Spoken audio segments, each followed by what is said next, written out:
नमस्कार दोस्तों, मैं हूं मुकेश मानव और आप देख रहे हैं एक्सप्रेस न्यूज़ भारत, जिद सच दिखाने की। इस समय एक्सप्रेस न्यूज़ भारत की टीम लखनऊ से हरदोई जनपद आ पहुंची है। हरदोई की बिलग्राम मल्लामा 159 विधानसभा सीट है, जहां पर समाजवादी पार्टी के प्रत्याशी मेरे साथ टिल्लू भैया हैं। टिल्लू भैया के नाम से ये फेमस है, नाम ब्रजेश वर्मा है। मैं इनसे बात करूंगा कि क्या मुद्दे हैं जो जनता के बीच लेकर के जा रहे हैं। सर, आपका बहुत बहुत स्वागत है एक्सप्रेस न्यूज़ भारत पे। धन्यवाद आपका। तो क्या मुद्दे हैं सर जो आप जनता के बीच लेकर के जा रहे हैं? पहली बार चुनाव में हैं आप? जी हाँ, पहली बार मैं चुनाव में हूँ और समाजवादी पार्टी का प्रत्याशी हूँ 159 बिलग्राम मल्लामा विधानसभा से। और जो जनता के बीच मुद्दे हैं जी, वो किसी से छिपे हुए नहीं हैं।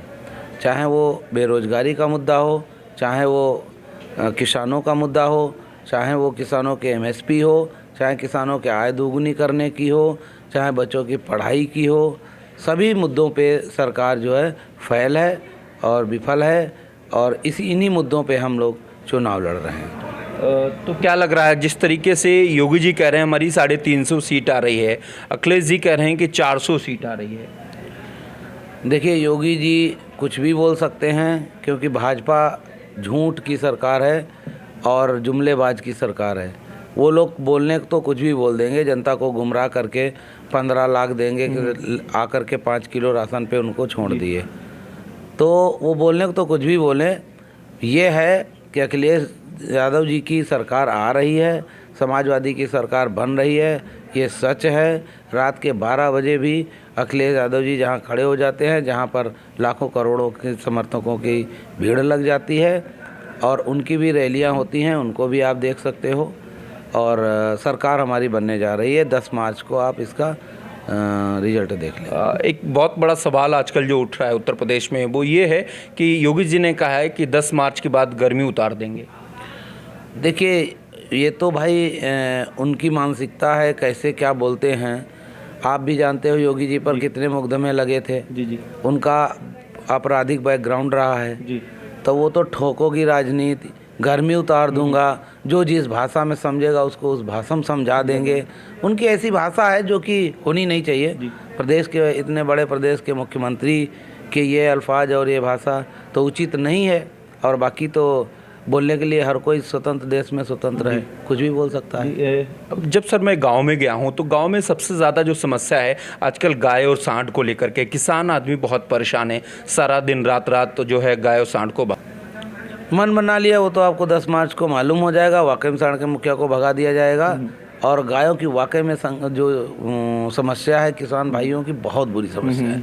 हम लोग रात में 9-10 बजे अगर निकलते हैं किसी गांव से तो देखते हैं एक हाथ में लाठी, एक हाथ में टार्च जी, और 8 डिग्री टेम्परेचर में किसान खेतों की मेड़ों पे खड़ा अपने फसल को रखाने का काम कर रहा है। तो एक आखिरी सवाल है सर मेरा आपसे, जिस तरीके से लखीमपुर में किसानों पे जो गाड़ी चढ़ा दी गई थी और उनके बेटे को ज़मानत मिल गई है, खुशी दुबे आज भी बंद हैं, आजम खान साहब आज भी बंद हैं, अमिताभ ठाकुर साहब आज भी बंद हैं। यही तो गवर्नमेंट है। गवर्नमेंट कुछ भी करे जी, उसके लिए कोई कानून व्यवस्था नहीं है। और जो गवर्नमेंट में नहीं है तो वो अपराधी है, वो बकरी चोर है। जी जी। और ऐसे छोटे छोटे मुकदमों में जो है डिसीजन को 2-2 महीने के लिए होल्ड कर दिया जाता है, कोई सुनवाई नहीं होती है। तो कानून व्यवस्था तो विपक्ष के लिए और गरीबों के लिए और सामान्य इंसान के लिए, सरकार के लिए कोई कानून व्यवस्था थोड़ा होती है। ठीक है, तो 159 विधानसभा की जनता को आप कोई मैसेज देना चाहेंगे आखिरी? हाँ, मैं मैसेज आखिरी जनता को यही देना चाहूँगा कि पिछले 5 वर्षों में, चाहे वो ऑक्सीजन हो, चाहे वो कोरोना हो, चाहे वो दयनीय स्थिति हो, जो हमारे छोटे मोटे दुकानदार जीएसटी से और अन्य चीज़ों से और नौजवान अपनी नौकरी से परीक्षा हुई है तो रिजल्ट नहीं निकला है, और रिजल्ट निकला है तो आज तक ज्वाइनिंग नहीं हुई है। परीक्षा में ही अक्सर पेपर आउट हो गए हैं। ये सभी चीज़ों को सोच विचार करके 5 वर्ष में मैंने कितने दुख तकलीफ झेले हैं इस गवर्नमेंट के, इन सब को सोच विचार करके वो जो है वोट करें। ठीक है, तो आपका जुड़ने के लिए मेरे साथ बहुत बहुत शुक्रिया। जिस तरीके से आपने देखा होगा मेरे साथ टिल्लू भैया जी मौजूद थे।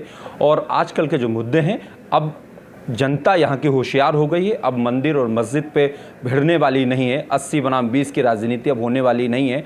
जिस तरीके से भारतीय जनता पार्टी ने जो वादे किए थे 15 लाख रुपए खाते में आएंगे, वो सारा झूठ बोला। जिस तरीके से किसानों की आय दोगुनी की बात करी वो नहीं हुई। जिस तरीके से कोरोना काल में मैंने जो देखा, क्योंकि मैं लखनऊ से हूँ, जिस तरीके से लोगों को ऑक्सीजन नहीं मिला, लोगों को बेड नहीं मिला और मरने के बाद आपने लोगों को लाइन में लगा दिया है, तो यहाँ की जनता अब होशियार हो गई है। अब इस बार 10 मार्च को वोट पे चोट करने वाली है और अब देखना यही होगा कि उत्तर प्रदेश में किसकी जीत और किसकी हार होती है। जिस तरीके से अखिलेश जी की रैलियों में जो भीड़ देखने को मिल रही है, बेशुमार भीड़ मिल रही है, उसमें कहीं ना कहीं भारतीय जनता पार्टी की नींद उड़ी है। भारतीय जनता पार्टी के बड़े बड़े नेता ज़मीन पे आ गए हैं, आकर के क्षेत्र में वो काम कर रहे हैं, वोट मांग रहे हैं। तो ये कहीं ना कहीं भारतीय जनता पार्टी के लिए मुश्किल वाली घड़ी साबित हो सकती है। आप